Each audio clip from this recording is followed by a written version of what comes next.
A tire drops into a pothole full of black rainwater, and a man who owns half a skyline steps out into a street he swore he'd never walk again. Inside a dying diner, the woman pouring his coffee is the wife he threw away 3 years ago. She doesn't flinch. That's the first wrong thing, because a guilty woman looks away. This one sets down. The pot leans in close enough that he can smell the grease on her apron and asks him a question about his own evidence that he cannot answer. Somebody deleted those messages from both folders. Sent, trash, both. Every witness who swore against her left the state inside a year. Every one of them bought a house. Somebody paid for this.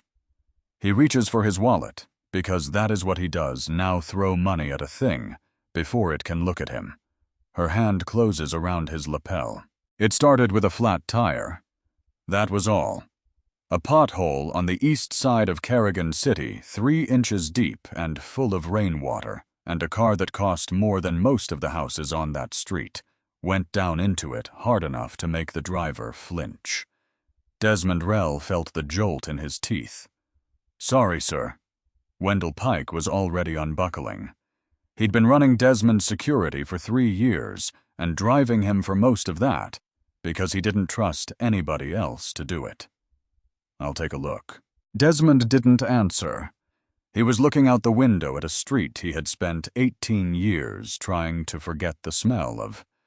Wet asphalt, fryer grease, a laundromat with 2 of its letters burned out, and across the sidewalk, half drowned in the drizzle, a diner with a neon sign that flickered like it was thinking about giving up, Delane's. He could have stayed in the car. That was the thing he would think about later at 2 in the morning, staring at a ceiling he'd paid an architect to design. He could have stayed in the car with his phone and his emails, and the Meridian acquisition that needed his signature by Friday, and none of it would have happened, except he was tired. And the coffee in the thermos had gone cold somewhere around the 3rd meeting. And there was a light on inside that building, warm and yellow and ordinary, and some part of him that he thought had died a long time ago wanted to sit under it for 10 minutes. So he opened the door and walked into the rain. The bell above the door was cheap and too loud. Inside, the air was thick with coffee that had been sitting too long and onions that had been on the flat top since noon. 2 truckers at the counter. An old man in the corner booth working through a plate of eggs like it was a chore he'd promised somebody he'd finish. A television up in the corner playing the evening news to nobody. "Sit anywhere, honey." A voice from the back, older, sandpaper wrapped in kindness. Desmond took the booth by the window where he could keep an eye on the car. He pulled out his phone, scrolled, 340 unread. A message from his COO with 4 exclamation points, which meant nothing was actually wrong. He heard footsteps. Coffee. And the world stopped turning. She was standing at the end of his table with a pot in one hand and an order pad in the other, and for one long second, neither of them was capable of a single useful thought. Imani. Her hair was pulled back, those golden twists he used to wind around his finger while she slept, gathered now into something practical and low, a few strands loose at the temple. No jewelry, a little eyeliner, and nothing else. And under the fluorescent light, she looked like somebody had been slowly removing pieces of her for 3 years, and she'd been too busy to notice. She'd lost weight. The uniform hung on her. Her hands. He couldn't stop looking at her hands. Those hands used to be soft, used to be stained blue and ochre at the knuckles from whatever she'd been working on. Now they were red and cracked across the backs, the way hands get when they spend 8 hours in hot water, and then 8 more somewhere else. And she was still, without any competition whatsoever, the most beautiful woman he had ever seen in his life. Desmond. Barely a sound. More like the shape of a word than the word itself, Imani. It came out colder than he meant it. 3 years of building a wall doesn't come down because your heart started slamming against your ribs like it wanted out. 3 feet of cracked linoleum between them. Neither one moved. I was aware in a distant and useless way that he'd been staring. He was cataloging her. He cataloged everything because that was the disease he'd built an empire on. See the pattern, find the flaw. Exploit the gap and the pattern. Here was that life had been quietly taking her apart. Some ugly little voice in the back of his skull said good. He hated that voice. He'd been feeding it for 3 years. What are you looking at? Her eyes had gone narrow. Nothing. I was just what? She shifted the pot to her other hand. Enjoying the view.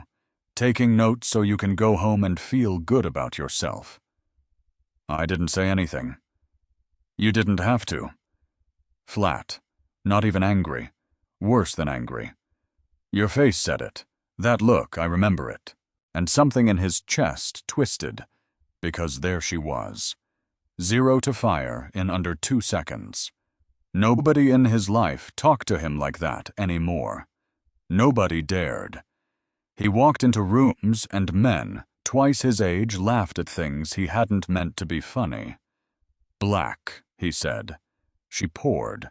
She poured the way you pour, when you'd rather aim it somewhere else, and set the cup down hard enough that it slopped over the rim and did not apologize. What he didn't see was that she was doing the exact same thing to him. She hated herself for it. Hated that after everything, after every double shift and every night, she'd cried into a towel so the neighbors wouldn't hear her. Body still remembered him. He looked like money now. The suit alone.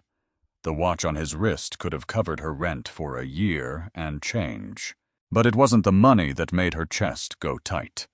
It was that his face had gotten kinder looking with age, which felt like an insult.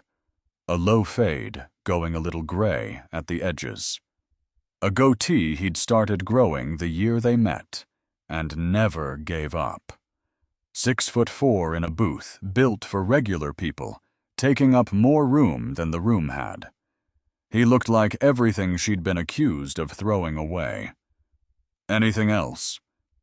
He leaned back, studied her, and then he said it. So how's Emmett these days? The name landed like something dropped from a great height. Everything in her went rigid. Her knuckles went pale around the handle of the pot. Excuse me. Emmett. No warmth in it now. The man had the affair with. I assume he's long gone, given, and he made a small gesture. At the diner, at the apron, at her whole life. The meaning was not subtle. This is what you get. For a second, she just looked at him. Then she laughed. Not a happy laugh. It was the sound a person makes when they've been drowning for a very long time, and they finally get a look at the man who threw them in, and realize he still doesn't know he did it. You know what, Desmond? She set the pot down on the table. Deliberate. A soft, final thunk. For a supposed genius. For a man who built a $6 billion company out of a studio apartment with no heat. You are, and I want you to really sit with this spectacularly stupid. His jaw locked. Excuse me. Would you like smaller words? Careful. Careful. She almost smiled. Careful of what? What exactly is left? I lost my house. My name. My students. I teach nobody. I paint nothing. I work here and then I work somewhere else, and I sleep 4 hours if I'm lucky. So please, enlighten me. What is it you think you can still take? You lost those things because of what you did. I didn't do it. 4 words, each one set down like a stone. You never denied it. His control slipped, and he heard it slip and hated it. I showed you the photographs. You cried and you apologized. You never once said the word. Oh, I'm sorry. She leaned in, and her voice dropped, and somehow that was so much worse than shouting. I'm so sorry that waking up with 4 hours missing out of my own head, next to a man I'd met exactly once, while my husband looked at me like I was something scraped off a shoe, didn't leave me in peak condition to deliver a closing argument. The old man in the corner had stopped eating. Desmond opened his mouth, closed it, because he'd never once thought about it. From inside her. Not for 3 years. Not for 1 minute. He'd thought about it from inside himself, which is a different building entirely. The texts, he said. Quieter. Weeks of them. I can't stop thinking about you. When can I see you again? Explain those. I can't. Something in him lifted. Vindication, warm and shameful. Because I never sent them. And it died. That's convenient. Let me tell you what convenient is. She straightened up. The first day I thought I'd done it. That's the truth. And I'll say it out loud in front of these nice people. My head was splitting. There were hours I couldn't account for. There was a photograph. And I thought God help me. I thought maybe I drank too much and ruined my own life. She was steady now. Frighteningly steady. Then you showed me the messages, and I went into my phone, and they were gone. Because you deleted them. Both places. He blinked. Both places, Desmond. She held up 2 fingers. Not in my sent folder. Not in my deleted folder. Gone from both. Now you've built your whole life on how machines think. So you tell me. When a woman deletes a message she's ashamed of, does she go into the trash and empty it out, too? At 3 in the morning, while she is unconscious. Somewhere behind him, a fork stopped moving. Someone cleaned up after themselves, she said. That's what that is. It isn't the same thing as a person hiding something. It's tidier. It's the work of somebody who had the phone in their hand and time to be thorough. He didn't say anything. He couldn't, is the thing. Because he had run 100,000 fraud flags through his own systems, and he knew in the part of his brain that never lied to him that she had just described a signature. And then there were the witnesses, she went on. The man from the security desk who swore he'd seen Emmett come and go. The neighbor. Both of them very sure. Both of them gone from this city inside a year. She tilted her head. Where'd they go? Desmond, did you ever ask? Or did you just take the folder and go on with your life? That's not. Somebody spent money to end my marriage. She said it so simply. And they got what they paid for. Not because the work was good. Because you wanted to believe it. He felt something cold slide down the inside of his chest. You spent months begging me to investigate. I did. And you stopped. I did. Why? And that question more than anything was the one he'd been carrying for 3 years, like a stone in his shoe. She looked at him for a long moment. Because you'd already decided, she said. And there is nothing on this earth that a woman can say to a man who has already decided. I could have brought you a signed confession. You'd have said I forged it. Behind the counter, a chair scraped. Odessa Delane came out of the kitchen at her own pace, which was the only pace she had. 67 years old.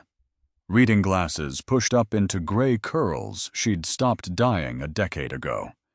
Apron tied twice around, because they don't make them for a woman built like a fence post.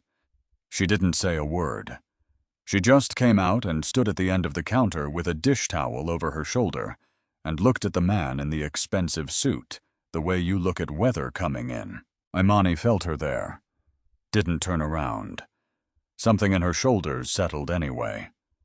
Everything all right, baby? Fine, Miss Odessa. That was all. That one syllable which in that woman's mouth could mean, I believe you, or I don't believe you, or I am 40 feet away, and I have a cast iron pan. Desmond looked between them. There was something there. A thing built out of 3 years of somebody showing up on time. Enjoy your coffee, Imani said, and walked away. He sat there. The coffee went cold in front of him, and he never touched it. Both places, Desmond. You'd already decided. Outside. Wendell knocked on the window and gave him a thumbs up. The tire was done. Time to go back to the car, back to the tower, back to the life where none of this had ever happened. He stood, pulled out his wallet, put a $100 bill on the table for a $5 cup of coffee. He hadn't drunk because that was the reflex now. Throw money at the thing and walk away before it can look at you. He was almost at the door. Hey. He turned. She was standing in the middle of the aisle, holding the bill up between 2 fingers. You forgot your change. Keep it. And even as it left his mouth, he knew. It's a tip. You look like you need it. Her eyes went wide. Not grateful. Something incandescent. I look like I need it. That's not what I... She crossed that floor in 3 strides. And before he had assembled a single thought about it, she had a fistful of his lapel and was shoving the 100 down into his inside jacket pocket, hard enough that he rocked back on his heels. Then her hand went back in. Came out with his wallet. Hey. She opened it, took out a 5, snapped the wallet shut, and pushed it back into his chest. Coffee's $5. Her face was inches from his. This is what I earned. This is what I'll take. She folded the 5 once and slid it into her apron pocket slow so he'd watch her do it. I don't want your pity money. I don't want your guilt money. I don't want a tip from a man who thinks $100 is the same thing as an apology. Her voice never rose, not once. What I want is for you to take your money and your assumptions and your enormous colossal arrogance and stay out of my life. Nobody in that room said anything. Behind the counter, Odessa rapped her knuckles twice on the countertop. 2 dry knocks, like a judge who has heard enough. One of the truckers picked up his mug, considered it, and set it down on the far side of his plate, turned his back on the man in the suit. Didn't say a word about it. That was the whole verdict. And somehow it was worse than being shouted at by 50 people. Desmond Rell, who had walked out of a Senate subcommittee hearing without breaking stride, stood in the middle of a diner on the east side, with his own wallet in his hand, and no idea what to do with his face. Stay out of my life, she said again. Softer, which made it land harder. Then she turned and went back to work. He watched her go. Spine straight, chin level. She stopped at the counter, picked up an order pad, and asked table 4 if he wanted more coffee. Like the last 90 seconds had happened to somebody else.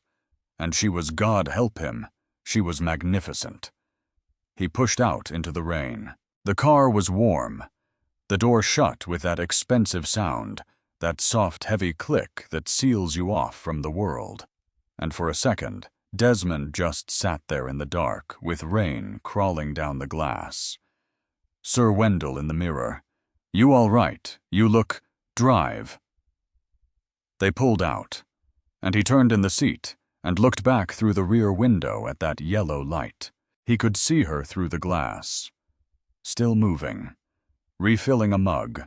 Saying something to the trucker that made the man laugh, actually laugh, his shoulders going. And then she turned away from the table, and for 1/2 of 1 second, when she thought nobody in the world was watching, her shoulders came down. Just an inch. Just enough. Then she straightened them again and kept going. Desmond faced forward. 2 jobs. She'd said it in the middle of everything else, and he'd let it slide past because he'd been busy defending himself. 2 jobs, which meant she wasn't done. It was 7:10 on a Tuesday night, and she was going somewhere else after this. He looked at his own watch.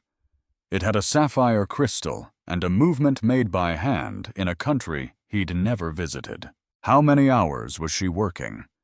How long had she been doing it while he was upstairs in a glass tower 15 minutes away, congratulating himself on being a man who'd survived something? No. He had evidence. Photographs, messages, witnesses. He'd had a professional look at all of it. Except a professional he'd hired had closed his business 9 months later and moved south. Except 2 witnesses had left the state. Except she'd stood in front of 40 people in a uniform with holes in the elbows and called him stupid, and she hadn't looked guilty for 1 single second. She'd looked like a woman who had been telling the truth for 3 years to an empty room. Wendell. Sir. He opened his mouth, closed it. Not yet. Not out loud, not to another human being, not until he'd looked at it himself. Because if he said it out loud, and it turned out to be true, then he would have to also say the other thing, that he destroyed her. Nothing, he said. Drive. The private elevator opened straight into his foyer, and Desmond stepped out, already pulling at his tie. He stopped. Music. Something low and jazzy playing from the kitchen. He hadn't left that on. And there was a smell garlic thyme butter going brown in a pan. His hand went to his phone. Des, you're home.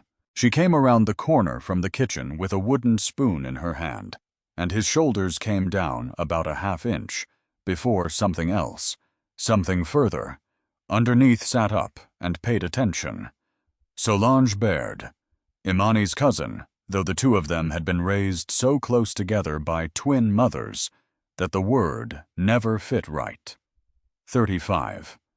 Beautiful in a way that turned heads at 40 paces short, tapered, cut high cheekbones, diamonds in her ears that caught the recessed lighting. She was barefoot.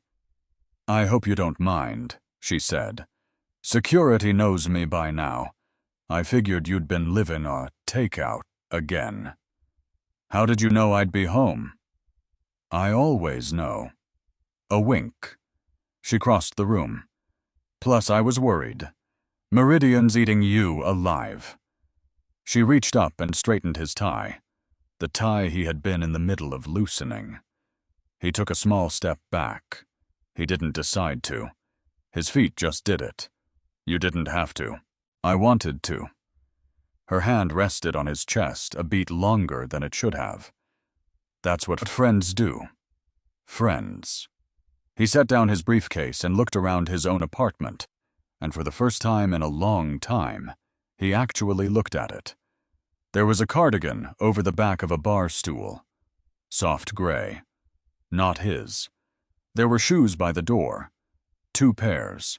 There was a candle on the console table that he had definitely not bought in a scent he had definitely not chosen, burned down about 1/3 of the way. Solange. He kept his voice even. How often are you here? Oh. She waved the spoon. Few times a week.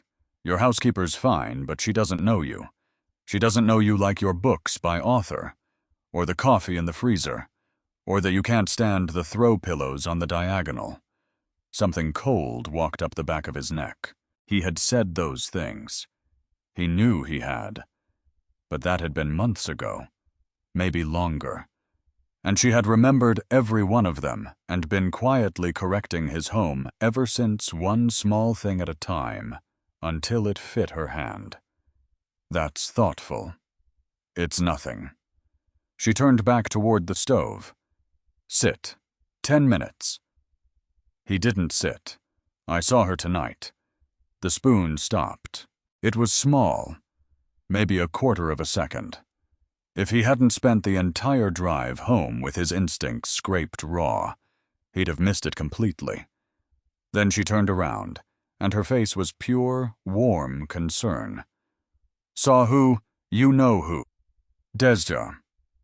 Wendell mentioned we stopped on the east side, or you looked at the car log or something," he said. "So let's not do the part where you're surprised." Solange laughed light-easy. "Okay. Fine. Yes, I heard.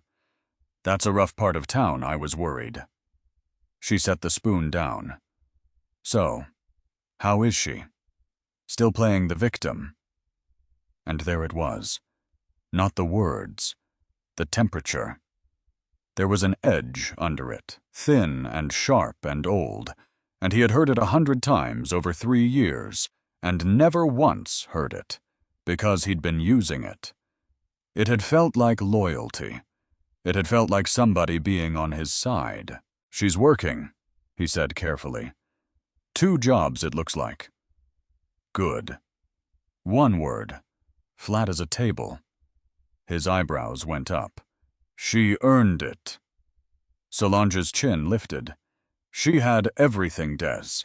She had you. And she threw it in a ditch for some. She says she was set up." The kitchen went very still. "What?" "She says the whole thing was staged.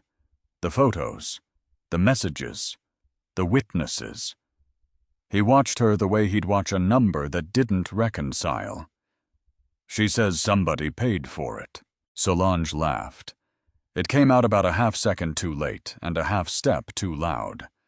"Of course she does. What else is she going to say? She's not going to sit there in an apron and admit it. She's going to invent a conspiracy." She came closer. "Don't let her in your head. She's very good at that. She's always been very good at that." She was specific.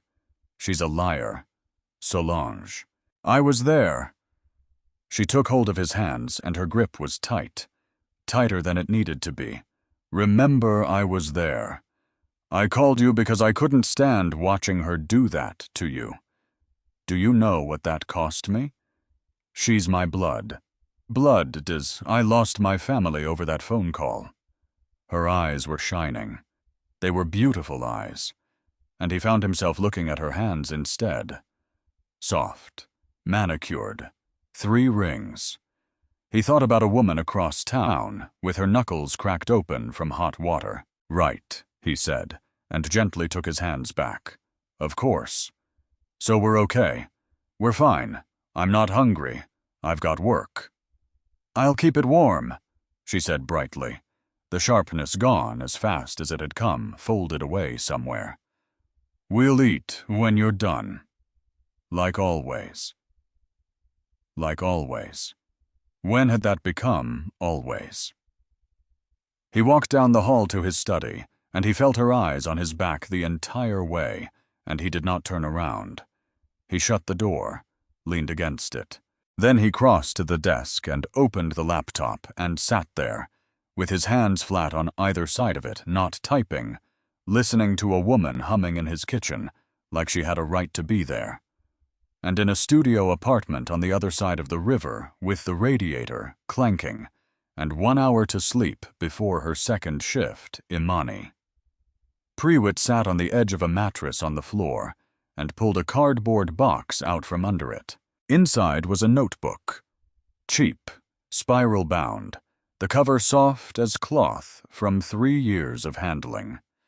She'd bought it the week Odessa gave her the job, back when she'd cried in the walk-in cooler on her first day, and the old woman had stood there letting her finish, and then said, "Write it down, baby.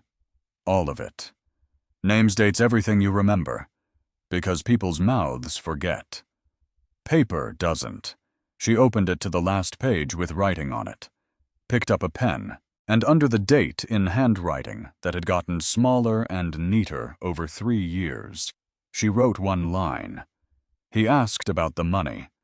3.5 years earlier, the penthouse on the 41st floor had every single thing a person could want in it. Except a person.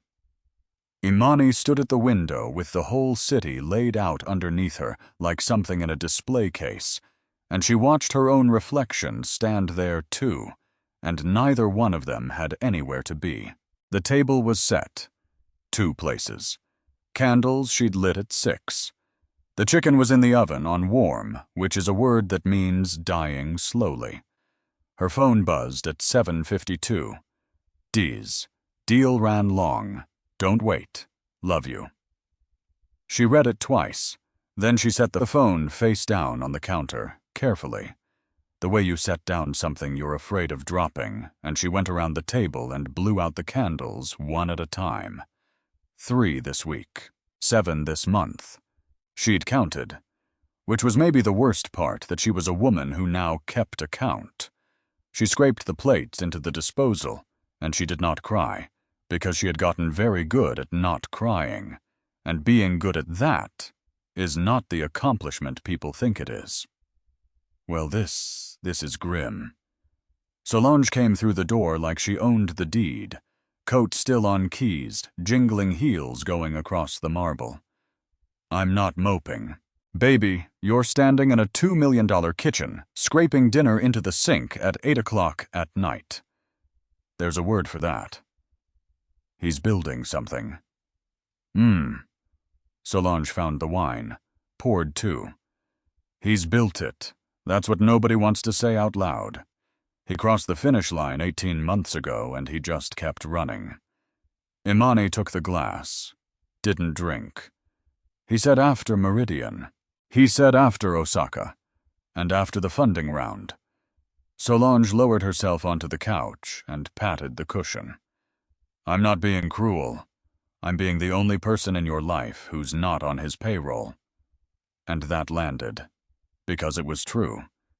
Here is the thing nobody tells you about being married to a man who is disappearing. It doesn't happen in a fight. There's no door slam, no packed bag. Nothing you can point to later and say, there, that's the night. It happens in cancellations. It happens in 100 small subtractions that each one on its own is nothing, and you can't complain about nothing, so you don't. So you sit there getting quieter, and one day you look up, and the friends are gone because you kept saying no, and the studio's gone because you couldn't concentrate, and the only voice left in the whole apartment is the one that came with the wine. Solange had moved into the guest suite 3 months ago. Just for a while, she'd said. Just till you're back on your feet. Which is a strange thing to say to a woman who has not fallen down. She had her own money. That was the part that kept Imani from ever questioning it. 4 boutiques across the city, her name over the door of all of them, and she could have taken any apartment she wanted. She chose the guest room down the hall. That's how much she loves me, Imani thought. She thought that for 3 months. You need a night out, Solange said. The foundation gala, Saturday. I helped plan it. I don't want to attend it. You're going to put on that green dress. You're going to drink somebody else's champagne. And you're going to remember you're a whole entire person and not a woman waiting on a text. Solange grinned. Also, there's someone I want you to meet. Solange. A friend.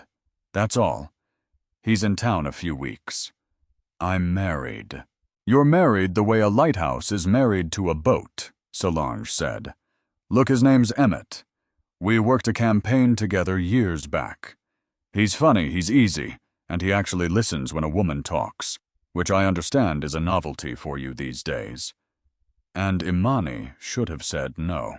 That's the thing she'd think about later at 3 a.m. for years. She should have heard something in it. The way the whole speech came out a little too finished, like it had been rehearsed in a car, except she was so tired of the sound of her own footsteps in a room that size. 1 drink, she said. 1 drink, Solange agreed. And she squeezed her cousin's hand, and Imani squeezed back, and neither of them was thinking about the same thing at all. Here's what Solange was thinking about. A coffee shop in the Arts District 7 years back. She'd met him first. That was the fact of it, the little hard stone she carried around in her shoe. A networking mixer, cheap wine in plastic cups, and a broke kid with a cracked laptop screen, and the most focused eyes she'd ever seen on a man. She gave him her number. He put it in his phone. He said he'd call. Then 2 weeks later, she brought him to a coffee shop to meet her cousin, because that's what you show off the man you're about to have. And Imani walked in with paint on her wrist and a portfolio under her arm. And he stood up. Nobody had ever stood up for Solange Baird in her life. Not once. Not in a room, not in a doorway, not anywhere. And it wasn't Imani's fault. That was the part that made it unbearable. If Imani had been cruel about it, if she'd been smug for even 1 single hour, Solange could have hated her clean. Instead, her cousin had gone home that night and said, "Isn't he sweet?" Do you like him? Because she genuinely had no idea. She never had any idea. She just walked into rooms and the light moved. 25 years of standing next to that. Teachers, boys, scholarships, a grandmother at a kitchen table saying, "Solange, don't slouch, look how your cousin sits." So no. She wasn't sorry. The gala was in the old Halloran building, all marble and chandeliers, and Imani moved through it in emerald green, doing the job she'd been doing for 4 years without being paid for it. Thanking donors, smiling at photographers, being the wife of her husband was 6,000 miles away in a conference room, and everyone in that ballroom knew it, and every single one of them was kind about it, which was worse. You look miserable. I look fine. You look like your face hurts. Solange put a glass in her hand. Drink, then come meet Emmett. Emmett Coyle was 34 and handsome, the way a stock photo is handsome, and he shook her hand a half-second too long. "Mrs. Rell, Solange talks about you constantly. All good, I hope." "All true," he said, and smiled, and it was a good smile, a trained smile, and something small and old in the back of Imani's skull went, She ignored it, because she was raised polite. Because that's what women are taught, isn't it? That the little hum at the base of your neck is rudeness, and rudeness is the worst thing you can be. They talked for 20 minutes. He was good company. He laughed at things that weren't funny, and turned his whole body toward her when she spoke, and touched her elbow twice to make a point, and she found herself talking more than she had in months because somebody was listening. That's all it was. That's all it ever was.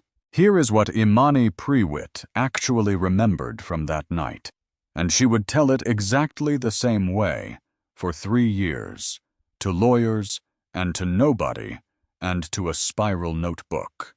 She remembered the second glass. She remembered that the chandeliers got very bright all at once, like somebody had turned a dial. She remembered thinking, "I'm sick, I need air, there's something wrong with me." She remembered the floor tilting a few degrees to the left and staying there. She remembered a corridor. Cold. Marble. And she remembered, and this is the part she wrote down first and underlined twice, pulling her phone out with hands that wouldn't work right, and finding his name and pressing it. It rang. She remembered leaning against a wall that was too cold and listening to it ring on the other side of the world. She pressed it again, and again, 3 times. Standing in a service hallway, in a green dress with everything going soft at the edges, calling her husband. Because that's who you call. When something is wrong, in the exact moment when something is wrong, before you've had time to think or plan or lie, you call the person you belong to. A woman running toward another man does not stand in a hallway calling her husband 3 times. She didn't know it yet. She wouldn't know it for 3 years. But at 11:14 and 11:15 and 11:17 that night, Imani Prewitt built the first piece of evidence that would ever be worth anything, and she built it by accident, and she built it because she loved him. Then the phone was gone out of her hand. "Oh, honey, let's get you some air." Fragments after that, cold on her face, an engine, somebody's cologne, too much of it, a voice saying, she's fine, she's had a long night, and a kiss in the back of a car that she did not want and did not stop. And there is no version of that sentence she ever said out loud without her hand starting to shake. Then nothing. Across town, in a hotel room paid for in cash under a name that belonged to no one, Emmett Coyle was pacing. "I'm not doing this. You're already doing it. No, Solange, listen to me." He shoved both hands back over his head. "She's not what you said. You sat there in that bar and told me she was some stuck-up little queen who'd stolen your whole life. And I show up, and she's a nice woman who misses her husband. She talked to me about her students for 15 minutes. She's got students, Solange. Had." He stopped. "You took $5,000, Solange said, in an envelope, in a parking garage, which I'd imagine your friends downtown were pleased about, because from what I hear they'd started talking about your car." He didn't answer. "How much is left of it?" "That's not. How much?" Silence.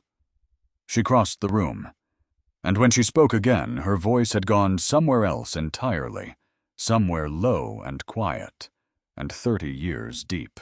"Do you know what it is to be second?" she said. "Not to lose. Losing's clean. To be second every day to the same person for your entire life. To be in the photograph and not in the story." Emmett looked at the carpet.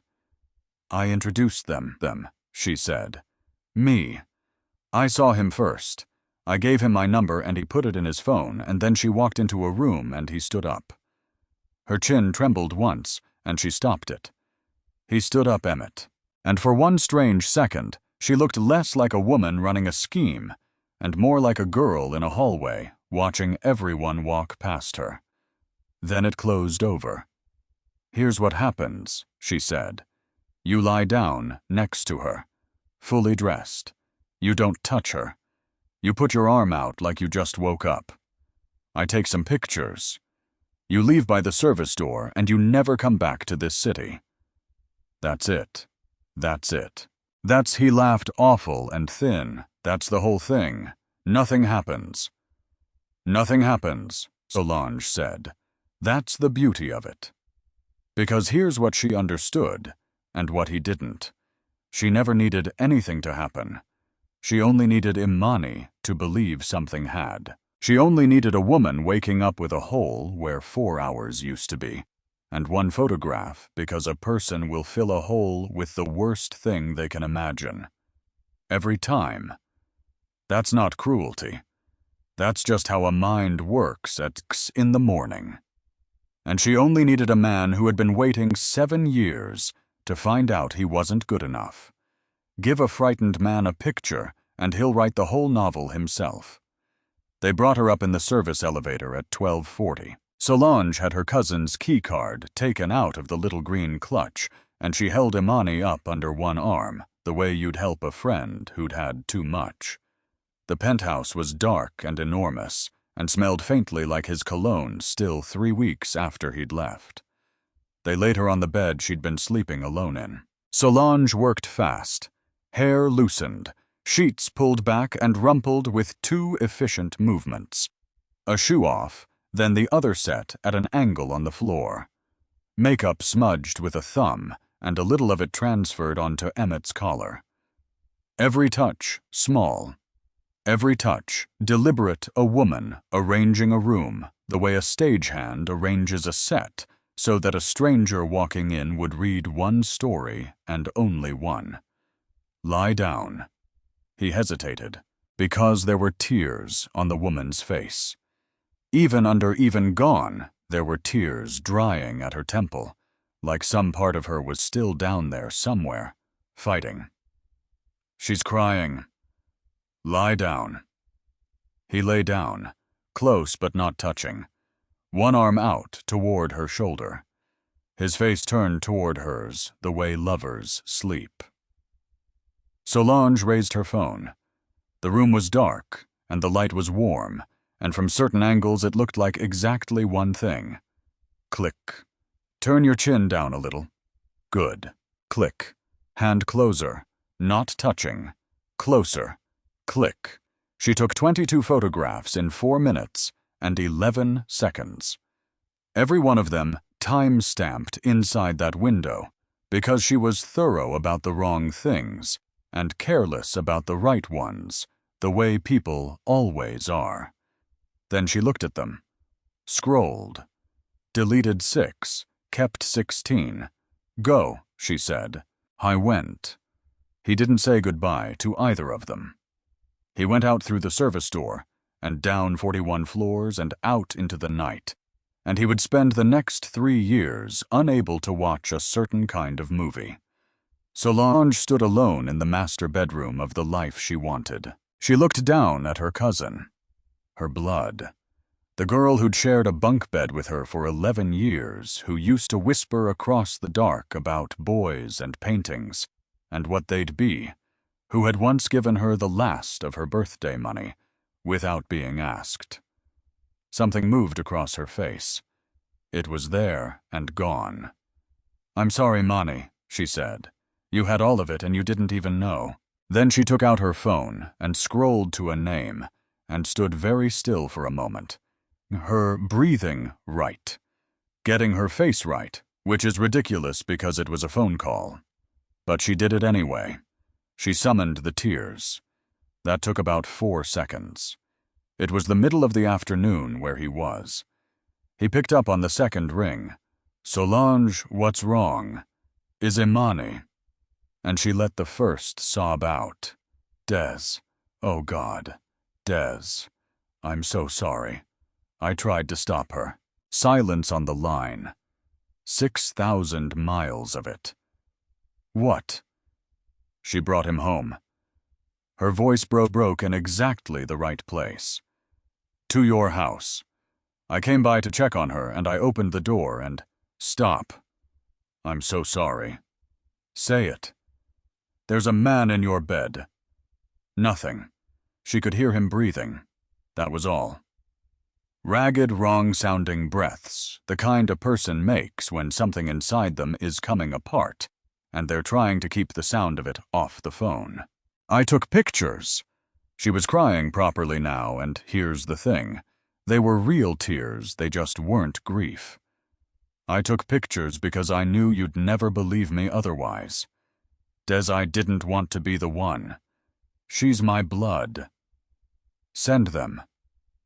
Des sir, send them now. And Solange Baird stood in the dark, in a bedroom that would be hers with her thumb hovering over the button. 1 second. Because after this, there is no road back, and she knew it. And part of her, some small buried remnant of a girl in a bunk bed screamed. She pressed send. The line went quiet. Then from the other side of the world, in a voice with everything scraped out of it. Don't let her know I called. Don't let her leave.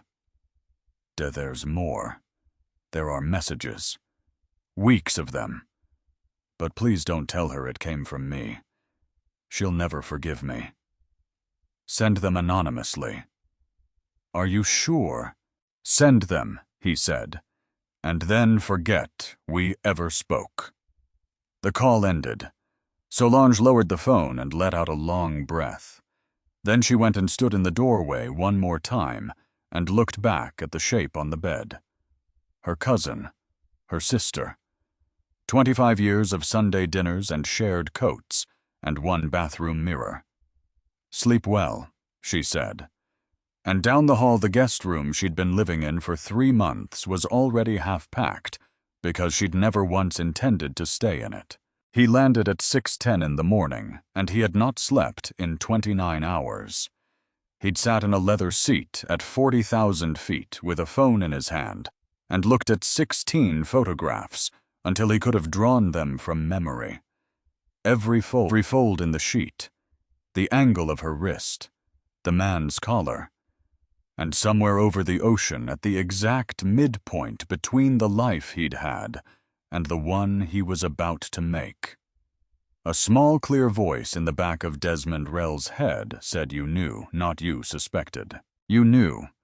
He'd been waiting for this since the coffee shop. Since the day a woman with paint on her wrist walked into a room and he stood up and thought, that's not for me. Somebody's about to walk in behind me. He'd married her anyway. He'd built her a tower anyway.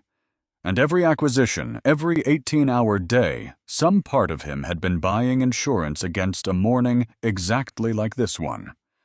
So when the morning came, he didn't fall apart. He recognized it. The elevator opened into the foyer he'd once filled with lilies because she liked the smell. Past the kitchen where she used to dance barefoot with a spatula. Down the hall. He pushed the bedroom door open.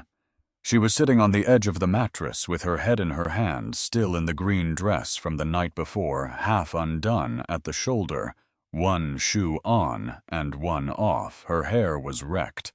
Her makeup was down her face.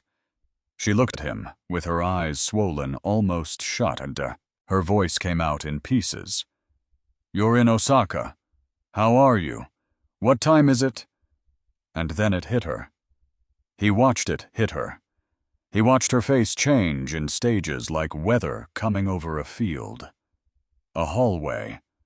Cologne. A car. A mouth that wasn't his. Oh, God. Her hand went over her mouth. Oh, God. Where is he? What? Where is the man? He heard his own voice, and it belonged to a stranger. Very quiet.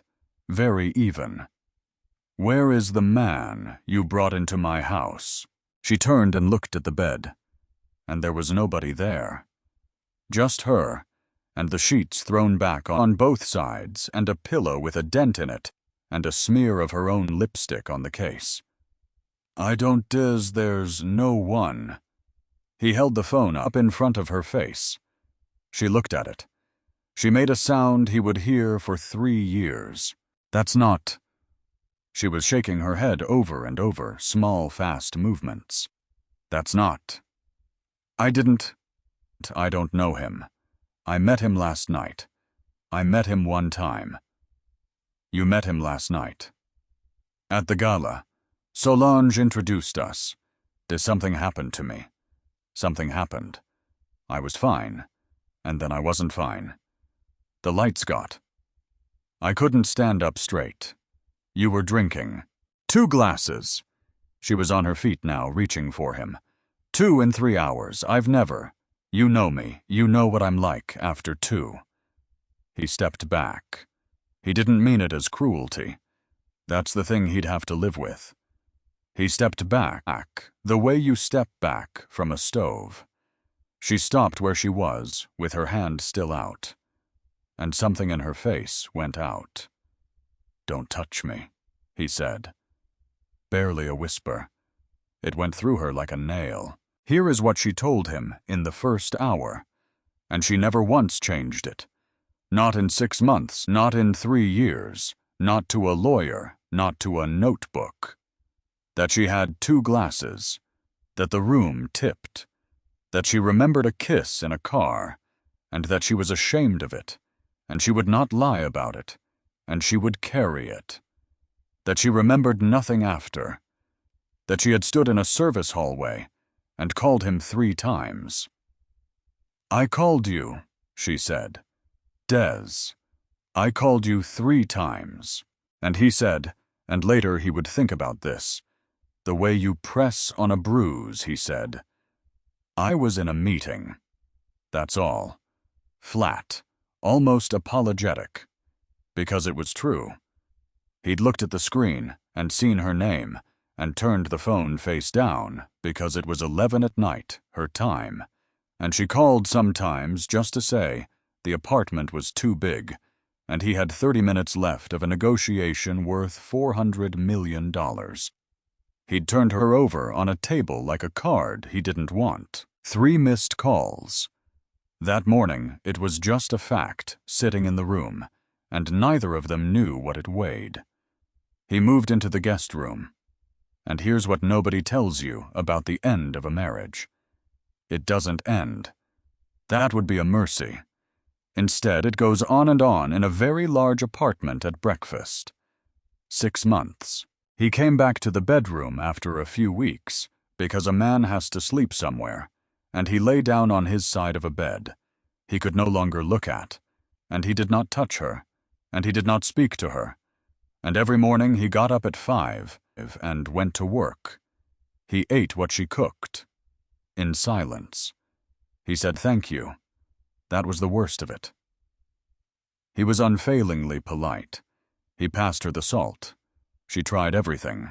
She wore the yellow dress from their first anniversary. He looked at it and looked away. She suggested a counselor. He said he'd think about it in a voice that meant he was already thinking about something else. She left a note in his briefcase, once just "I'm still here," and found it. 4 days later, in the same pocket, unopened, gone soft at the corner. And every night she lay 6 inches from her husband and stared at a ceiling and did the arithmetic. 2 glasses. 2 glasses in 3 hours and then the lights. Because that was the thing she could not get past. Not the shame. She could carry the shame of a kiss. She'd decided to carry it, she'd said it out loud, and she'd keep saying it. It was the arithmetic. Bodies don't do that on 2 glasses. Hers never had. Not once in her life. Which meant either she had suddenly, at 31, become a completely different woman for one night, or something had been put in her hand. And through all of it, there was Solange. Solange, who came by 4 times a week now. Solange with the good wine and the takeout and the arm around the shoulders. Solange saying, "Give him time, honey. He's processing. It's been 4 months. He's a man. They go slow. He won't let me explain." Explain what, though? Gentle. So gentle. "Baby, you told him you kissed him. What's the explaining part?" And Imani would fall silent every time. Every single time. Because Solange had this way of putting a sentence down on the table, like a stone on a map right on top of the road you were about to take. Some nights she almost said it out loud. The thought. Somebody put something in my drink. Except every time she got close, there was a hand on her arm and a voice saying, "Honey, don't. Don't do that to yourself. That way lies crazy." So she didn't say it. For 4 months, she didn't say it to anybody. Then 2 weeks before the 6-month mark, Desmond came home with a folder. He put it on the kitchen island. He didn't sit down. "I got these," he said, anonymously, 2 weeks after. She opened it. Screenshots. Dozens of them. Her number on the left, a number she didn't know on the right, going back 7 weeks before the gala. "I can't stop thinking about you. He's never here. You know that." Riverside. 15:02. "I'll be waiting." She read 4 of them, and her hand started shaking so badly the paper made noise. "I didn't send these. It's his number. I had it verified. I don't care whose number it is." She was on her feet. "Des, look at them. Look at how they're written. Do I talk like this? Have you ever in 7 years gotten a message from me without—" She was almost laughing horribly. "Without a typo. Without 4 exclamation points. I write like a woman running down a hill. This is—" She held the page up. "This is written by somebody doing an impression of me." He didn't look at the page. He looked at her. They were deleted off your phone. Who told you that? Nothing. Des. Who told you my messages were deleted off my phone? And she watched him not answer. And that's the moment. Right there. That is the exact second in a kitchen on the 41st floor when Imani Prewitt understood. Because there was exactly one person who had ever held her phone, who picked it up off counters, who scrolled through it laughing at the photos, who had a key and a guest room and 3 months of afternoons in an empty apartment. Solange, don't. She introduced me to him. She handed me both glasses. She put me in the car. Don't you dare. She had my phone, D's. Every day for 3 months she had my... She lost her family for you. It came out of him like something tearing. She called me from that room, and she has not spoken to her own mother since because she told me the truth about you, and you want to stand in my kitchen and... Yes, Imani said. I do. And the silence after that was enormous. He put both hands on the counter, head down. Prove it, he said, quiet. Prove you didn't send them. Prove any of it. Give me one thing, Mani. One thing I can hold. I have one thing. Her voice broke wide open. I called you. 3 times. Standing in a hallway so sick I couldn't see straight. I called my husband 3 times, and you can look at your own phone right now and see it. That's not proof. It's the truth. It's not proof. And there it was. 7 years and a wedding where he'd cried so hard he couldn't get through his own vows, and 100 nights on a mattress, on the floor of an apartment with no heat, eating from the same carton. And it had come down to a man in a kitchen saying that's not proof. Because here's what she finally understood, and it dropped into her like a stone into a well. He didn't need proof. He needed permission. He'd decided the day he met her that this would happen, and he'd been carrying that decision around for 7 years, like a folded paper in his back pocket, and Solange hadn't convinced him of anything. She'd just handed him a pen. You've been waiting for this, Imani said. He looked up. Since the beginning. You've been waiting for me to prove you right about yourself. Her voice had gone very quiet and very steady. Nobody could have stayed married to you, Des. Not because you're not enough. Because you needed somebody to leave so you could finally stop waiting for it. He didn't say anything, which was an answer. She stood in that kitchen for a long moment, and something inside her finished happening. Okay, she said. She went to the study, and she got the yellow pad off his desk, and she sat down at the island across from her husband, and started to write, and he watched her do it, and didn't ask what she was writing. She was already gone. She'd just decided how. She left the next morning at 6:40 with 1 bag. Not one designer thing in it. Not one piece of jewelry. She took a sweater she'd had since college and a shoebox of photographs and 3 brushes. She left the letter on his pillow. Des, I've signed the papers. They're on the desk. I'm not taking anything, and I want you to understand. That's not pride. It's strategy. Because I need you to hear the next part clearly. As long as I am your wife, everything I say is a defense. It's what a guilty woman would say. Every word I speak in this apartment is worth nothing, and I've spent 6 months learning that the hard way. So I'm leaving. Not because I'm giving up. Because I have to get far enough away from you that one day when I have something in my hand, it will be worth something. And I will have something in my hand. I'm not asking you to believe me anymore. I'm asking you one question, and I want you to sit with it. Not tonight. Some night. Who profits from this? Not who's angry. Not who's sorry. Who gets something. Somebody paid for what happened to me, D's. Somebody spent money. And when you're ready to look at Instead of looking at me, you'll find her. Because money leaves a trail, and grief doesn't. I loved you when you had nothing. I loved you when you had everything. That never changed, and I'm not going to pretend it did just to make this easier. Goodbye. Mani. Except she didn't leave the building right away, because there was one thing left, and she was owed it. She went down the hall and pushed open the guest room door without knocking. Solange was in bed with her phone. She looked up, startled, and her face did the concern. Mani, what? It was you. The concern held for about 2 seconds. Then Solange sat up and set the phone down on the nightstand and let the whole thing slide off her face like a sheet off furniture.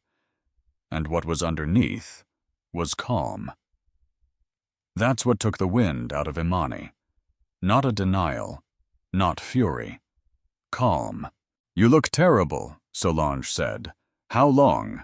You want the honest answer, or the kind one? How long? Solange considered it. Actually considered like she was pricing something. Since the coffee shop, she said. And there it was. 7 years of Sunday dinners laid out flat on a guest room bed at 7 in the morning. I met him first, Mani. Did you know that I'd bet money you didn't? Because you don't notice. That's the thing about you. You've never once had to notice. You put something in my glass. You were unhappy anyway. You put me in a bed with a stranger and photographed me. Nothing happened.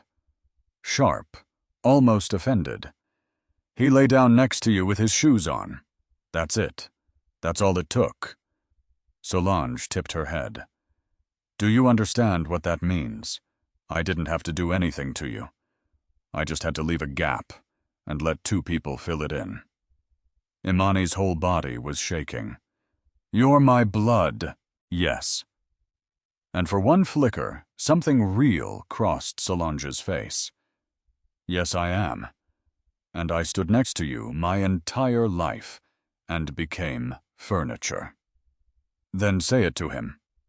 Imani took a step in. Come with me right now. Say it to his face. So Solange smiled. It was not a cruel smile. It was worse. It was patient. No, she said, because there's no recording, sweetheart. It's you and me in a bedroom, and it's your word against mine, and he already picked. He picked 6 months ago. She lay back against the headboard. You can scream this on every corner in the city, and all anybody will hear is a woman who got caught. Imani stood there, and she felt the last thing go out of her. You're going to regret this. Probably, Solange said. Not today. Imani walked out. Down the hall past the kitchen, past the foyer. She put her keys on the counter with a small, flat sound. The elevator took 40 seconds. 3 hours later, Desmond found the letter. He read it standing up. Then he sat down on the edge of the bed and read it twice more. Who profits from this? Money leaves a trail, and grief doesn't. And for about 90 seconds, one clean, unguarded stretch, he believed her. He felt it go through him like cold water. He thought about the folder. He thought about a professional who'd delivered a very tidy file very quickly. He thought about a security guard who was extremely certain about dates from 4 months back. He thought I should pull the logs. He actually thought that. Except then there was a knock on the door frame, and Solange was standing there with her arms crossed, and her eyes red, and her face full of sorrow. She's gone. He nodded. She came and sat down beside him. Not too close. Perfect. She tried to blame me last night, Solange said with a small broken laugh. Can you believe that after everything? She wiped under one eye. She's not a bad person, Des. She just can't hold it. Some people can't hold what they did, so they hand it to somebody else. He looked down at the letter in his hands, and a woman was sitting on the bed beside him, crying, and he was 33 years old, and hollowed out, and had not slept properly in 6 months, and he wanted more than he had ever wanted anything, for the world to be simple for 1 hour. He let the letter drop. It went down onto the carpet and landed face up. "You're right," he said. Solange put her hand on his back, and she looked around that bedroom the way a buyer looks at a house. 2 weeks after that, Desmond Rell was in his office at 7 in the morning when Wendell Pike knocked on the doorframe with a printout in his hand.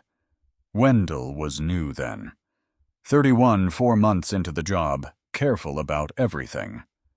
"Sir, this is probably nothing." "Then it's probably nothing. It's the keycard log from the building. The night of—" He stopped and started again. "The night in question. There's an entry on the service elevator at 12:40. Mrs. Rell's card." Desmond didn't look up from the screen. "That's consistent." "Yes, sir. Except the main lobby reader has her card coming in the front at 12:38. Wendell shifted. 2 minutes apart, 2 different entrances, 1 card. That's either a system fault, or somebody had the card. The office was very quiet. Desmond's hands had stopped moving on the keyboard. "Here it is," he thought. "Here's the thread. Pull it." He could feel it. A whole future, sitting right there on the other side of 1 sentence. Pull the log, Wendell. Pull all of it. Pull the garage. Find out who walked into my house that night. And underneath that, immediately, in the same breath, the other thing. Because if you pull it, you'll find out. And if you find out, then you didn't get betrayed. You did this. You put her out of your house. You are not a man who was wronged. You are just a man who was wrong, and you have been walking around this city for 6 months, wearing your own heartbreak like a coat, and you will have to take it off, and there is nothing underneath. 2 seconds. That's all it was. 2 seconds in a glass office at 7 in the morning. "Sir, it's a fault," Desmond said. "Those readers have been flagging all year. I can have them pull the Wendell." He looked up. "Drop it." A pause. "Yes, sir." The young man went out and closed the door. And Desmond Rell sat there and looked at his own reflection in the dark glass of a computer screen and told himself that he had just avoided a distraction. 3 years later, at 2 o'clock in the morning, in a study with a woman humming in his kitchen down the hall, he would remember that he'd been given a choice, and that he had not been fooled at all. He had simply looked away. The notebook had 9 pages of names in it. That was the first thing Odessa Delane noticed when Imani finally put it down on the counter at 10 past 11 at night, after close with the chairs already up on the tables. 9 pages, small handwriting, 3 different pens. "Baby," Odessa said, "how long have you been doing this?" "Since the day you told me to." The old woman sat down, slow. She was 67, and her knees had opinions about it. "I thought you'd write down your feelings." "I did that too." Imani turned a page. "For about a week. Then I figured feelings don't hold up, because here is what nobody understood about those 3 years, and it is the thing that would have surprised Desmond Rell most of all, if he had ever once thought to ask." She never stopped.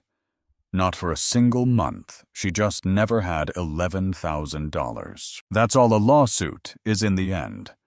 It isn't truth against lies. It's a retainer. She'd called 4 firms in the first year. The first one didn't call back. The second wanted a consultation fee she couldn't cover. The third listened for 9 minutes and said, "Ma'am," without a report from that night, without a hospital visit. And she'd said, "I didn't know," and he'd said, "I know you didn't." They never do. The fourth one said, "Do you have anything in writing?" And she'd said no. And then she'd hung up and bought a spiral notebook for $1.99 and started building one. Page 1 was the guest list. She'd gotten it off the foundation's own newsletter, the one they mailed to donors, because a charity will print the name of everybody who gave $400. 206 names. She'd been slowly over 3 years crossing them off as she found them. Moved, died, wouldn't talk, didn't remember. Page 4 was the building. Every man who'd ever sat at that security desk. What they looked like. What shift they worked, because she used to bring them coffee at Christmas. And it turned out, she remembered every single one. Byron Tesler. Front desk. Nights. Left the city 14 months after. Page 6 was the investigator. Halbrook Investigations. Closed 9 months after the divorce. And page 7 was one line written the night she opened it in handwriting, shakier than the rest. He was in a meeting. Then under it, 14, 11, 15, 11, 17. She'd gotten those numbers off a phone bill. She'd kept the bill. She'd kept every bill for 3 years in a shoebox under a mattress, and half of them, she couldn't have explained why. Miss Odessa. Imani put both hands flat on the counter. I know how to prove it now. Since when? Since Tuesday. Since he sat in that booth. Because that was what had cracked it. Not an apology. He hadn't given one. It was the thing she'd said to him about the witnesses, and the way his face changed when she said it. And she'd walked home in the rain, thinking they all left. Every single person who told a lie about her had moved out of this city within a year, which costs money. Nobody moves states on a security guard's salary, and nobody closes a working business at 58 and buys a house outright somewhere warmer, not without an envelope. She paid them, Imani said, all of them, and Miss Odessa, she wasn't rich enough to. Odessa took her glasses off. Say that again. 4 boutiques. Imani's voice was going faster now, and she heard it going faster and couldn't stop it. That's what everybody saw. That's what I saw. 4 stores with her name on the awning. Except I worked the register in the first one. I know what that business made, and it made a good living.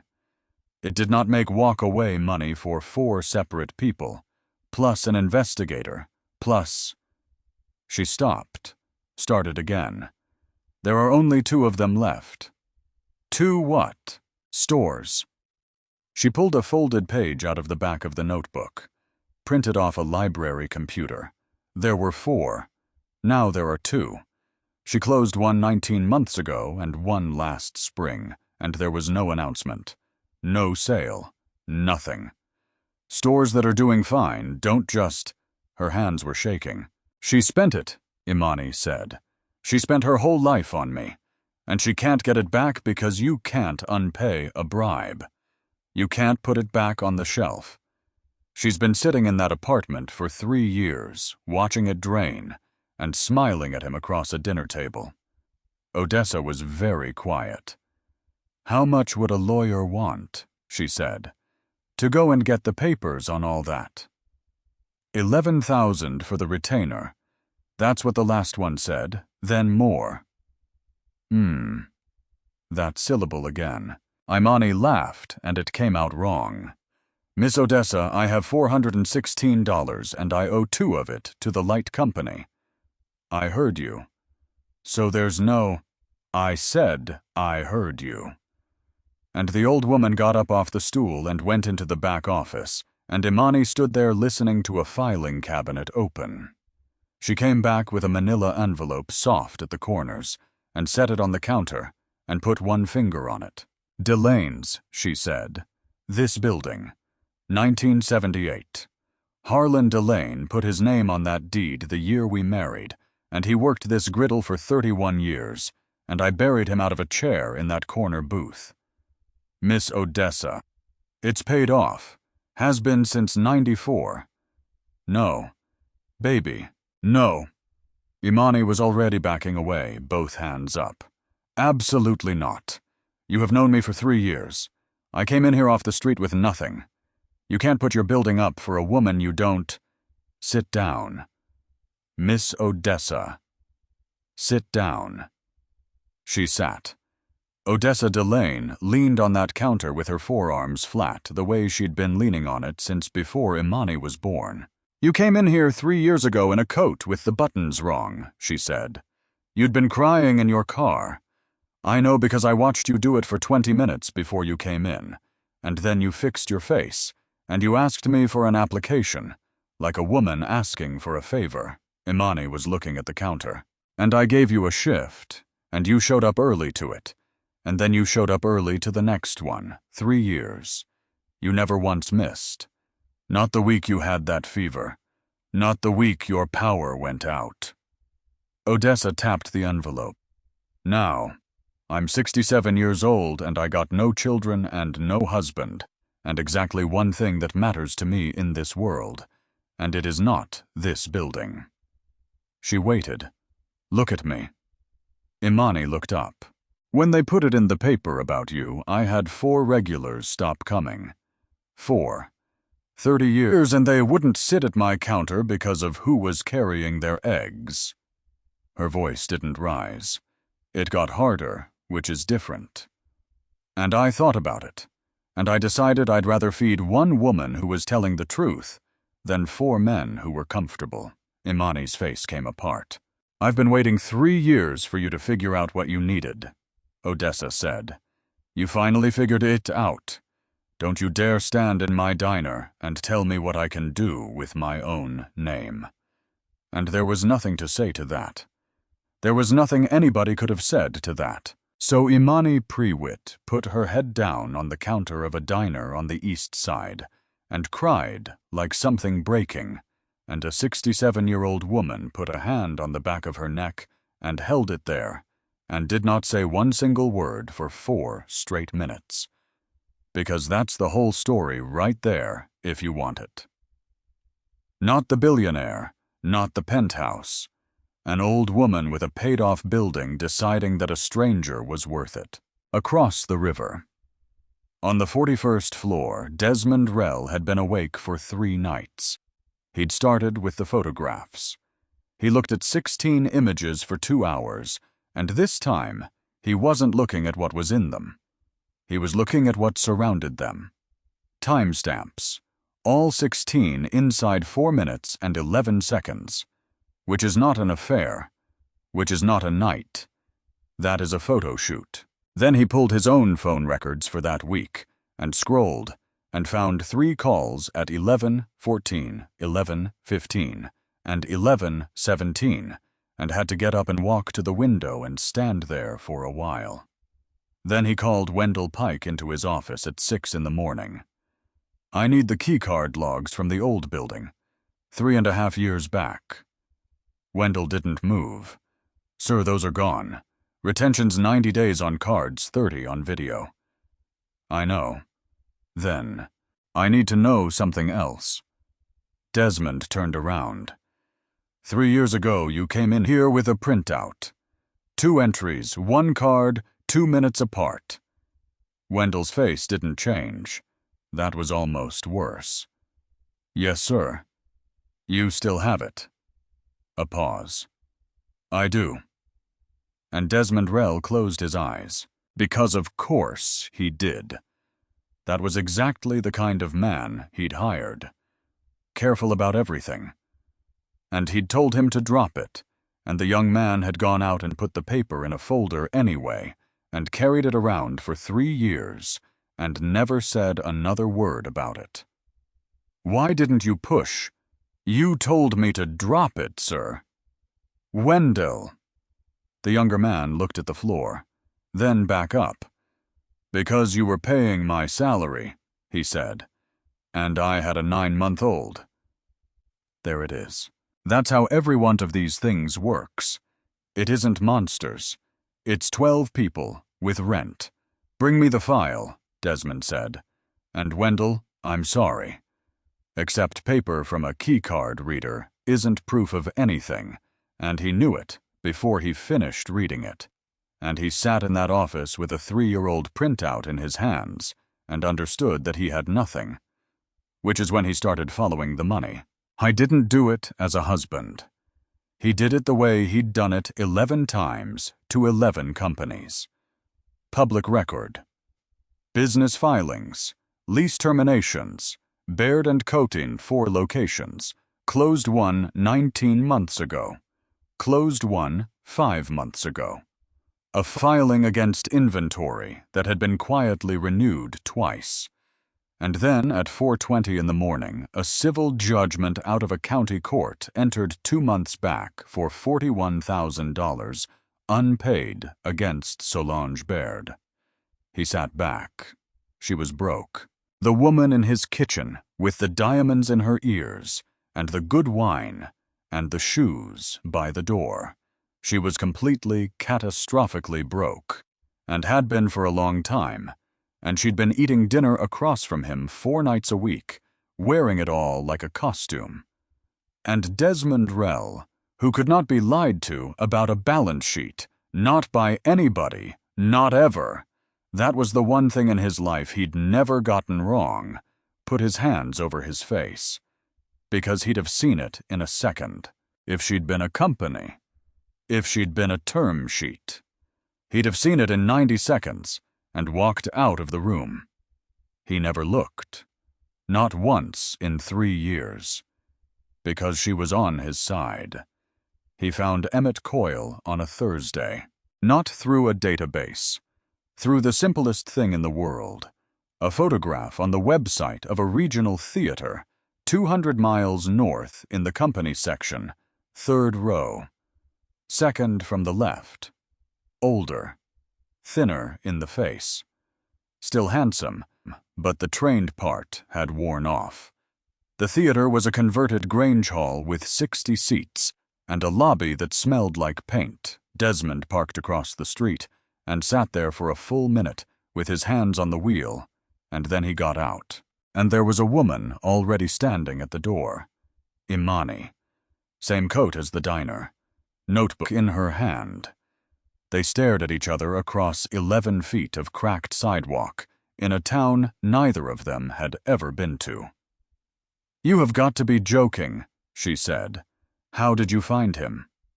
"He's a working actor with a gambling problem in a 200-mile radius. There's 4 theaters." She lifted the notebook.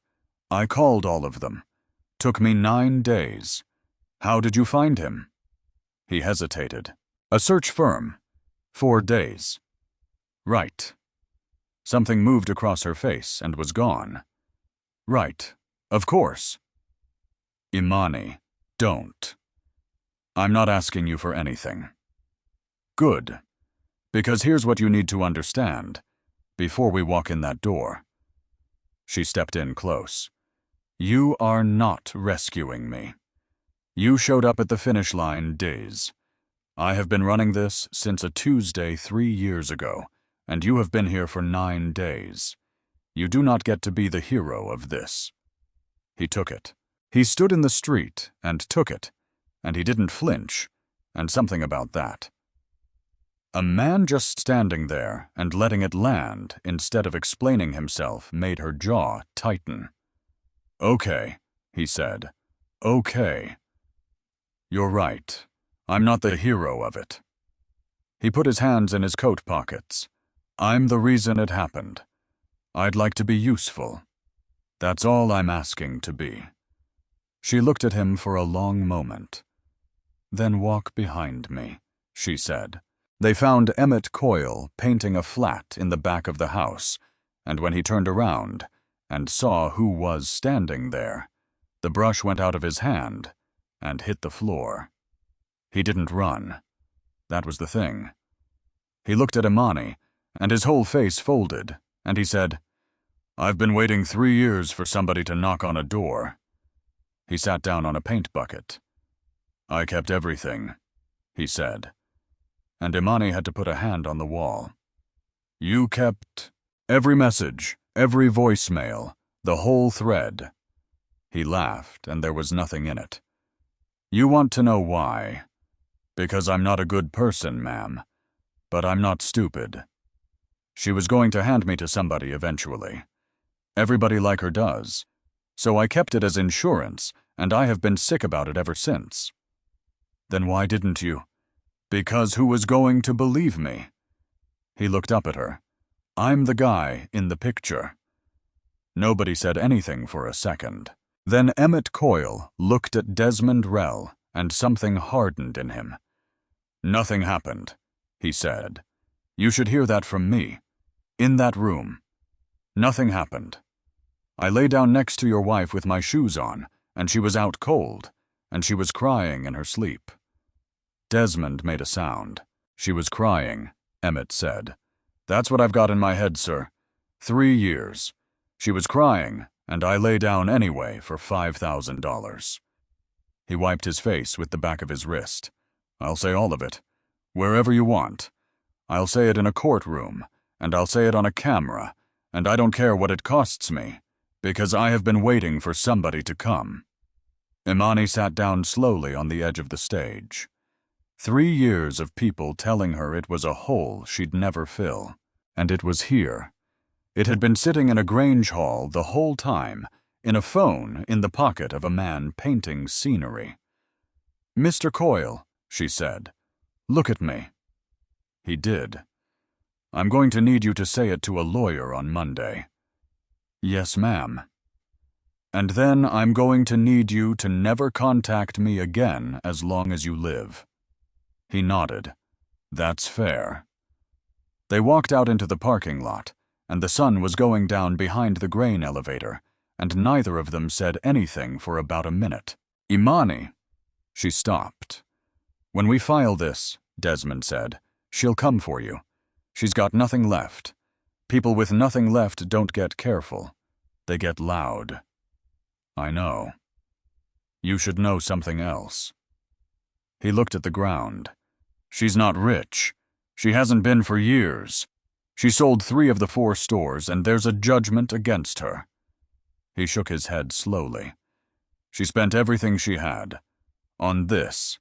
On sitting across a table from me 4 nights a week. Imani was quiet. Then she said something he did not expect at all. She was the smartest one of us. What? In school? Everybody thought it was me because I could draw. Imani looked off down the road. It was her, straight through, and nobody ever once said it out loud. Not our mothers, not a teacher, nobody. Don't do that. I'm not excusing it. Then what are you doing? I'm telling you what it costs, she said, when a person spends 30 years standing in a room where nobody sees them. She turned and looked straight at him. Her and me and you. 3 people who never once believed anybody was actually looking at them. She opened her car door. Monday, 8:30, my lawyer's office. You'll bring the filings, the phone records, and the printout from Wendell. You will not speak unless she asks you a question. Understood. And Des. Yeah. That building on 9th Street. Her voice caught, and she pushed through it. Odessa Delane put her deed against a loan for me on a Wednesday night, and she has not slept right since, and I need you to understand that a woman who has never had anything did that in about 90 seconds. She got in the car. It took you 3 years and a flat tire, she said, and she pulled out onto the road and left him standing in a gravel lot 200 miles from home with the last of the light going. Solange Baird moved first, because that's what you do when you've spent 3 years listening for footsteps. You don't wait for the knock. You get out in front of it, and you decide what the story is before anybody else can. It went up on a Sunday night. A long post, very calm, very sad. The kind of writing that's been through 6 drafts to look like it hasn't been through any. I've stayed quiet for 3 years to protect my family. I can't anymore. And then, the whole thing laid out like a woman finally breaking. How her cousin had lost everything. How she'd gotten desperate. How she'd started working at a certain diner on the East Side that a certain man's car happened to pass. How she'd been making demands. How there were people who could confirm she'd been telling anyone who'd listen that she was going to get her money back one way or another. And at the bottom, an audio file. 19 seconds. A woman's voice, thin and shaking, saying, "You're going to regret this. Someday, the truth is going to come out, and I hope it destroys you." Recorded in a guest room at 7 in the morning, 3.5 years ago, by a phone lying face down on a nightstand.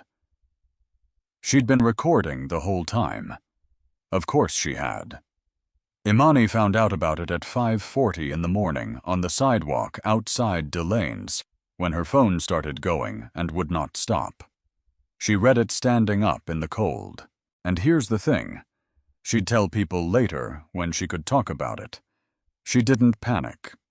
She'd already spent 3 years being the woman nobody believed. There's a strange freedom on the other side of that. You can't be knocked off a floor you're already lying on. But she went very still, because the audio was real. That was the trick of it. And she saw the trick immediately. Solange hadn't invented a thing. She'd just taken 19 seconds out of the middle of the worst morning of Imani's life and served it cold with the hour before it cut off. By 7, 2 local outlets had it. By 9, Odessa Delane had 4 calls from people asking if it was true that she was harboring a woman who was extorting a billionaire, and Odessa said the same thing to all 4, which was that the special was meatloaf. At 9:40, Desmond called. "I'm putting out a statement." "No." "Imani." "No." She was walking fast phone against her ear. "You put out a statement, and you know what it is. It's a rich man vouching for a woman. That's a receipt, Diz. That's the same thing as the money, and I don't want it." "Then what?" "I want a room," she said.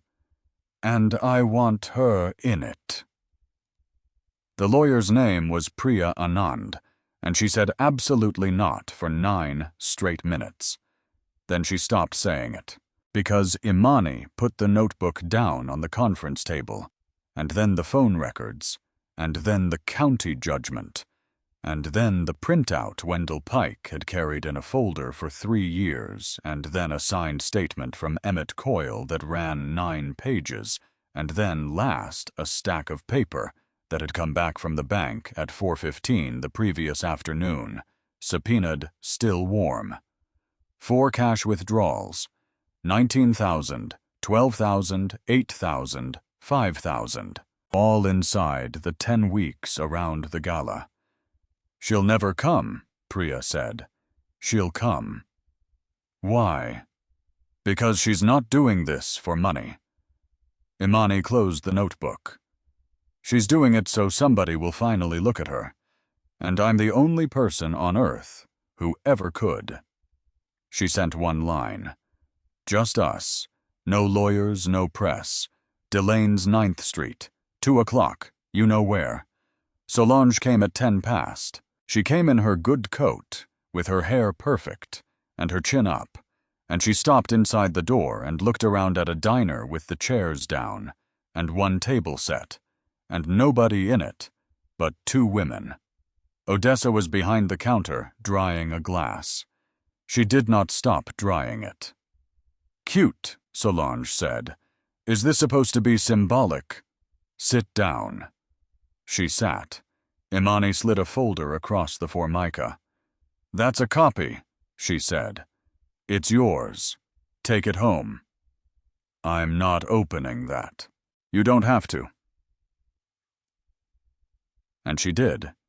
She did it flat. No triumph in it, no raised voice, the way you'd read out a grocery list, and that was the most frightening thing about it. 4 withdrawals, dates, amounts, a statement from a man in a Grange Hall, 200 miles north, 9 pages, signed with a phone in evidence containing every message Solange had ever sent him. A keycard log from a Tuesday night 3.5 years ago. Go. 1 card, 2 doors, 2 minutes. 3 calls at 11:14 and 11:15 and 11:17, and 2 closed storefronts and a judgment out of county court for $41,000. Solange's hands were flat on the table. You didn't have money, Imani said. That's the part that took me 3 years. You spent it, all of it. Every dollar you ever earned you handed to strangers so I'd lose a man. I earned that money. I know you did. I built 4 stores. 4. Nobody gave me anything nobody ever. Solange's voice cracked wide open, and she pulled it back. Don't you sit there and be gentle with me. I'm not being gentle. You are. That's what you do. That's what you've always done. She was breathing hard now. You take everything, and then you're kind about it, and everybody watches you be kind, and there's never a single thing left over for anybody standing next to you. Solange. He stood up. Her hand slammed the table. He stood up, Mani. And the diner went quiet. Odessa put the glass down. Imani leaned in. Do you want to know what I remember about that day? She said. Because I remember it too. Don't. I came in with my portfolio, and you had on the yellow blouse, and you were sitting there. And I thought, God, she looks like she's already somebody. That's what I thought. Walking across the floor. That my cousin looked like a person who'd already arrived somewhere, and I was still, stop it. I have been jealous of you my whole life. Solange stared at her. You were the smart one, Imani said. You were always the smart one, and every single person in that family knew it, and not one of them ever said it out loud. And I have thought about that more times than you would believe. That's not. It is true. You know it's true. Imani's voice dropped. And here's what I need you to hear, because I'm only going to say it once. That was theirs to fix. That belonged to Grandma at that kitchen table. That belonged to every teacher who put my drawing on the wall and handed your test back face down. That was theirs. She sat back. It was never mine to give you, she said, and it was never mine to lose for you. Solange Baird sat in a booth in a diner on 9th Street, with her mouth slightly open and nothing behind her eyes at all. You took nothing from me but 3 years, Imani said. I want to be clear because you're going to tell yourself a different story tonight. You didn't take my marriage. He gave that away. He gave it away all by himself before you ever picked up a phone. She stood. Take the post down by Sir. My lawyer files at 9 tomorrow either way. She was almost at the counter when Solange said it. Money. She turned, and her cousin was looking at her the way she used to across a bunk bed at 11 years old in the dark. Did you know? Solange asked. Ever even once, and Imani thought about lying. No, she said. Not one time. And I'll be sorry about that for the rest of my life, and it doesn't excuse a single thing you did. Solange nodded. She got up, and she put her good coat back on, and she left the folder on the table, and she walked out into the afternoon. The post came down at 5:52. The filing happened the next morning at 9, and after that, it belonged to lawyers and the county, and a schedule nobody could control, and it went the way those things go slowly, and Imani stopped following it after a while because Priya Anand told her that was allowed. She never spoke to Solange Baird again. Desmond put out his statement 4 days later. He did it wrong, which is to say, he did it right. Publicist, no soft focus interview, just 3 paragraphs under his own name. He didn't say he'd been deceived. That's what made it land. Every reporter in the state had a draft ready about a man who'd been fooled, and he took it away from them in the first line. I was not deceived.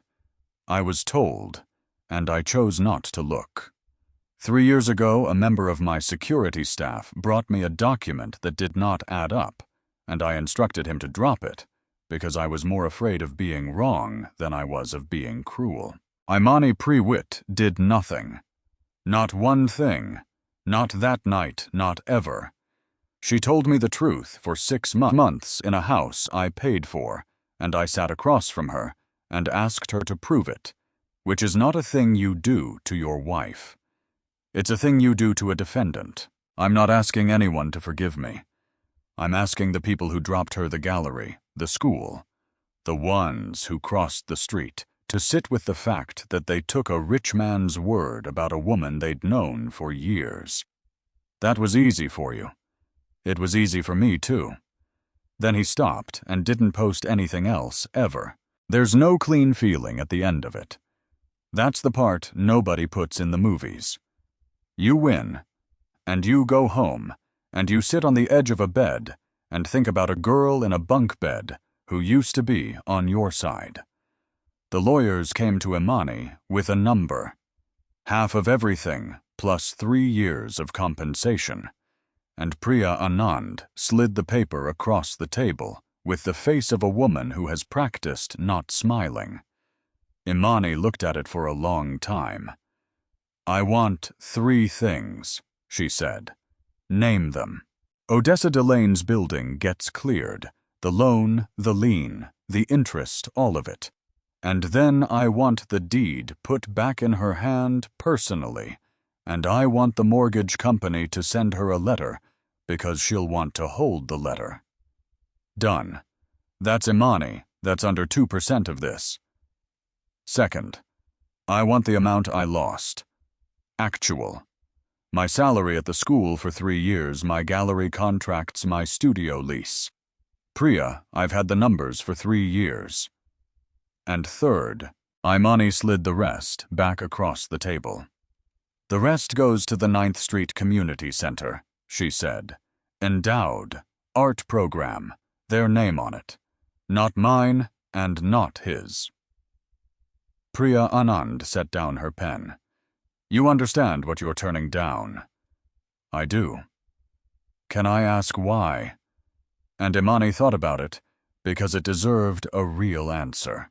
Because if I take his money, she said, then in 20 years this is a story about a woman who got a settlement. And I'd like it to be a story about a woman who was telling the truth. The gallery opened on a Saturday in October, not the one that had dropped her. A smaller one on the east side, 4 blocks from the diner in what used to be a hardware store. 14 paintings. 3 years of them. Everyone made after midnight or before a shift on cheap board because canvas costs money, and you could see it. You could see the cheapness of the material, and it made them better somehow. It made them look like they'd insisted on existing. And on Tuesday mornings in the back room, there was a class. 9 women. The youngest was 58. Odessa Delane sat in the front row every single week with a smock over her good blouse and no talent whatsoever. And absolutely no shame about it. Painting the same vase of flowers over and over, getting slightly worse each time delighted. Miss Odessa, you have to look at the actual shadow. I'm painting how it feels. It feels purple. It feels how it feels. That was the sound in that room on a Tuesday. 9 women and a radiator and somebody's grandbaby asleep in a car seat by the window. Desmond came in the last 20 minutes. He came most weeks. He stood at the back by the door with his hands in his coat pockets, and he didn't talk to anybody unless they talked to him first, and Odessa Delane had taken to nodding at him about once a month, which from her was practically a parade. He'd cut his hours. Not by half, that would be a line in a story. He'd cut them by about a third, and it had cost him 2 board fights and a partner, and nobody had made a film about it. He was in therapy on Thursdays. It was going badly, which his therapist said meant it was going well. When the class broke up, Imani came over wiping her hands on a rag. "You're late. Board meeting ran." She almost smiled. "You want coffee?" They walked down to Delane's. It was 4 o'clock, and the lull was on, and the light came in low and orange through the front glass, the way it does in October, laying long stripes over the counter. They sat in a booth. Not the booth. A different one. "Emmett's testimony's set for the spring," he said. "I know. Priya called." "You don't have to be in the room."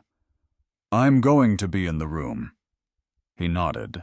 And then neither of them said anything for a while, which was new, and which was the whole thing, actually, that they could sit in a diner and not say anything, and it wasn't a wound. "I need to tell you something," Desmond said. "Okay." "I'm not waiting." She looked up. "For 3 years I've had this." He made a small motion with his hand. "This idea in my head where I earn it back. Where I do enough of the right things, and at the end there's a door, and it opens. And I've been carrying that around, and calling it patience." He shook his head. "It's not patience. It's a bill. It's me handing you a bill in slow motion." "Des, so I'm putting it down." He looked at her straight. "There's no door, Mani. There's Tuesdays.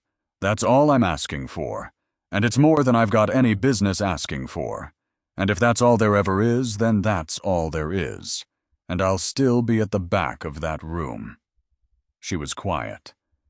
"That's the first thing you've said in 3 years that I actually believed," she said. "That's fair. I wasn't being nice. I know." Odessa came over with the pot, and filled 2 cups without being asked, and left again, without a word, which was her entire commentary on the situation, and had been for 11 months. Imani wrapped her hands around the cup. Those hands were healing. Slow. The cracks across the knuckles had closed up over the summer, and there was paint under 2 of the nails now cadmium yellow, and she'd caught herself last week just looking at it in the car. "I don't know what happens," she said. "I know. I'm not going to know for a long time." "I know that, too." She nodded.